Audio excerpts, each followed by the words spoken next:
یعنی وہ بات کر رہے ہیں اور آپ ان کو صرف اتنا رسپانس کرتے ہیں، بس ایویں ہی لگا میں نے، یہ بھی نہیں، جملہ بھی نہیں بولتے، آپ کہتے ہیں ہاں تاک لے، یہ اس کو منع کیا گیا ہے، وہ تو بہت بڑی بات ہے۔ ان کو اف تک بھی مت کہنا، ولا تنہرہما، اور ان کو مت جھڑکنا،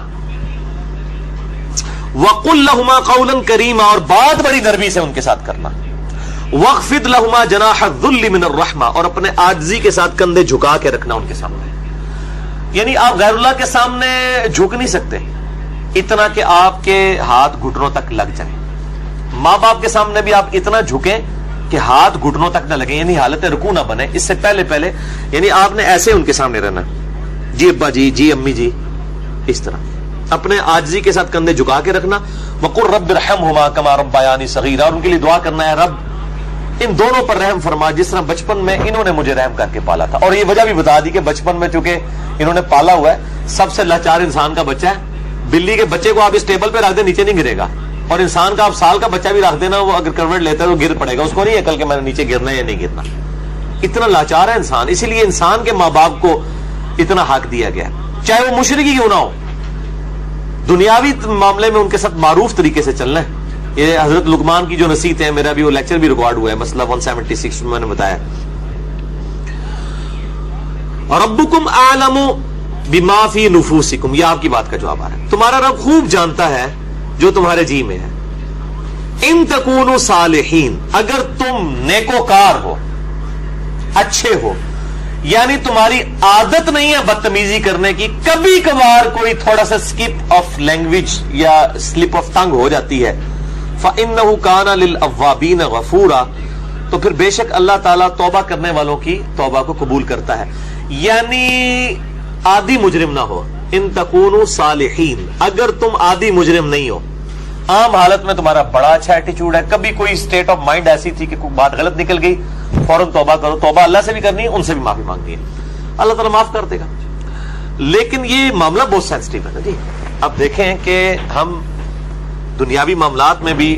یعنی سوئی گیس کی وجہ سے آپ کو پتا ہے کتنے لوگ ہیں جن کے ساتھ ایشو بنتے ہیں،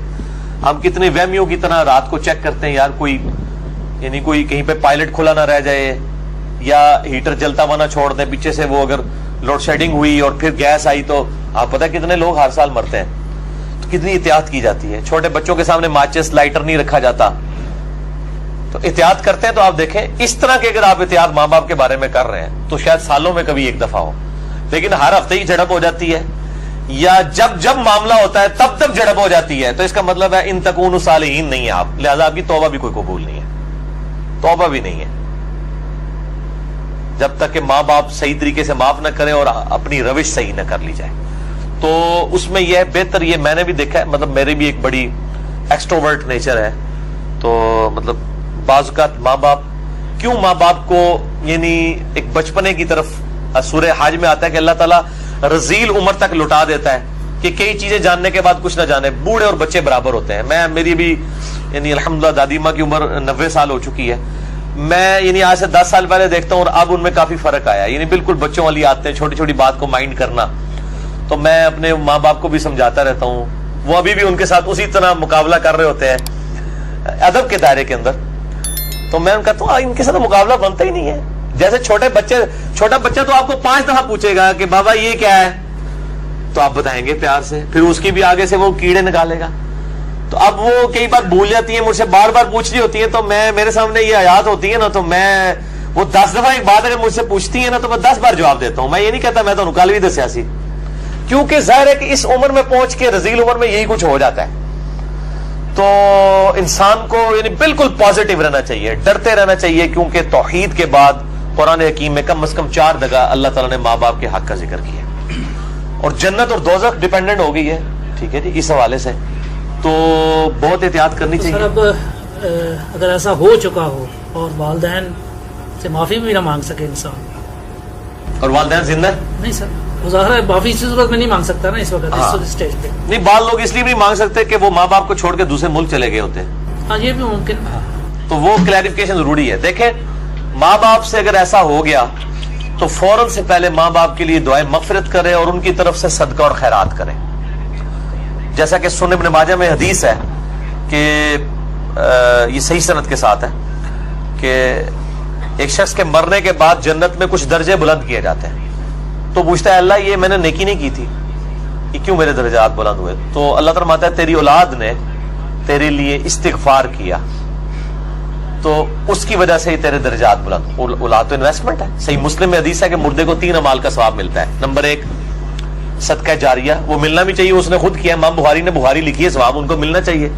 میری اب ویڈیوز ریکارڈ ہو رہی ہیں, میرے مرنے کے بعد بھی لوگ دیکھیں گے, اس کا ثواب مجھے ملنا چاہیے کیونکہ میں نے الحمدللہ اس پہ محنت کر کے اللہ کے لیے اخلاص کے ساتھ ریکارڈنگ کی ہے, تو میرا ہی عمل ہے, مجھے مل رہا ہے, مرنے کے بعد بھی ملے گا. نمبر 2 علم کی بات, جیسے امام بخاری نے اب صحیح بخاری لکھی ہے تو وہ علم لوگوں تک پہنچایا ہے, ان کو مرنے کے بعد بھی ثواب ملے. کسی نے مسجد کے اندر کو پنکھا لگوایا ہے, صدقہ جاریہ ہے, مرنے کے بعد ثواب ملے. اور تیسرا کیا گیا, نیک اولاد. نیک اولاد جو دعا کرتی ہے, نیک اولاد جو صدقہ کرتی ہے. مسئلہ نمبر 74 میرا بڑے لوگ دیکھ چکے ہیں, 1 لاکھ سے زیادہ اوپر اس کے ویورز ہیں اور اس کے کلپس تو لاکھوں تک ہیں. اس میں نے بتایا ہے کون کون سے موڈ ہیں میت تک نفع پہنچانے کے. صدقہ و خیرات ماں باپ کی طرف سے کریں تو انشاءاللہ قیامت الدین اللہ تعالیٰ آپ کے ماں باپ کو آپ سے راضی کر دے گا. جب ان کو مرنے کے بعد آپ کی دعاؤں سے نفع ملے گا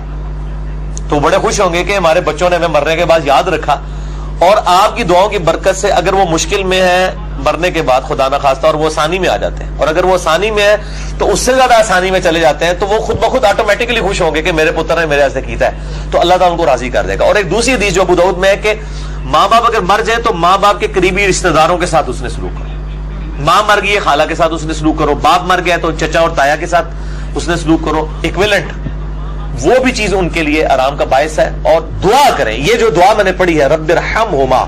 اے رب ان دونوں پر رحم فرما, کما ربیانی صغیرا, اے اللہ جب میں بچپن میں چھوٹا بچہ تھا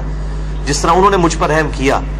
تو بھی ان پر رحم فرما. یہ آپ تشہد میں دعا لازم کریں, ہم تو مانگتے ہیں, چاہے ماں باپ زندہ ہیں مر چکے ہیں, دونوں صورتوں میں ماں باپ کے لیے دعا کرنی. ہم لوگ سمجھتے ہیں بندہ مر جائے ادھر سے دعا کرنی ہے, اور بھائی زندہ ہے جڑا یہ مر گیا ہے, دونوں صورتوں میں دعا تو کرنی. دعا کی ضرورت تو زندوں کو زیادہ ہے, اس لیے کہ مرنے والے تو چلے مر گیا, زندے بندے جو ہے وہ اس کے پاس تو چانس ہے کہ وہ اللہ کی طرف لوٹ آئے اور وہ گمراہی کا راستہ چھوڑ کے اچھائی کا راستہ, اور اگر اچھائی کے راستے پہ تو استقامت اختیار کرے تو دعا کرنی چاہیے. اور یہ دعا ضرور کرنی چاہیے, اللہم اہدنا الصراط المستقیم صراط الذین انعمت علیہم غیر المغضوب علیہم ولا الضالین. اچھا تو ویورز, آج آپ کو یہ ویڈیو بہت پسند آئی ہوگی. امید کرتا ہوں کہ آج آپ کو بہت کچھ سیکھنے کو ملا ہوگا. اسی طرح کی اچھی ویڈیو آپ کے ساتھ شیئر کرتا رہوں گا میں. اور ویڈیو میں آخر میں جانے سے پہلے میں یہ کہوں گا کہ میری ویڈیو کو سب سے پہلے سبسکرائب کر دیں, اس کے بعد لائک اور شیئر ضرور کریں. شکریہ. ملتے ہیں نیکسٹ ویڈیو میں. اللہ حافظ.